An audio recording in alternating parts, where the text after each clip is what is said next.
আচ্ছা, উদাহরণ হিসেবে বলছি, আমি আপনাকে প্রোগ্রামের দাওয়াত দিলাম, আপনি গ্রহণ করলেন না, কিন্তু আমাদের পরে একজন যোগাযোগ করার পর গ্রহণ করলেন। এই যে বৈষম্য করা, এটা জায়েজ হবে কিনা?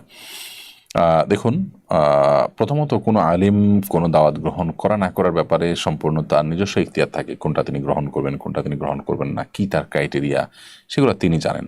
হতে পারে যে আপনার দাওয়াত গ্রহণ না করাটা এটা তার যে যোগবিয়োগ ছিল, সে যোগবিয়োগ সঠিক ছিল, তিনি যে ক্রাইটেরিয়া চাচ্ছেন সেটা ক্রাইটেরিয়া হয় নাই।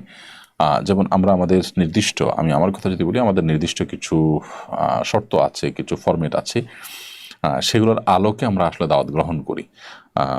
সাধারণত মাহফিল বা একেবারেই সাধারণ যে কমন প্রোগ্রামগুলো থাকে, এগুলোতে আমরা যাই না।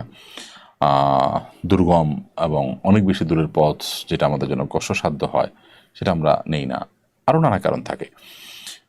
একজন আলেম তিনি হয়তো আপনাকে ডেট দেননি, এরপরে হয়তো তার ডেট দেওয়ার সুযোগ হয়েছে, আরেকজনকে দিয়েছেন, নানা কারণ থাকতে পারে। বিধায় এখানে বৈষম্যের কিছু নেই। ব্যাপারটা এরকম না যে দুইজনই সমান।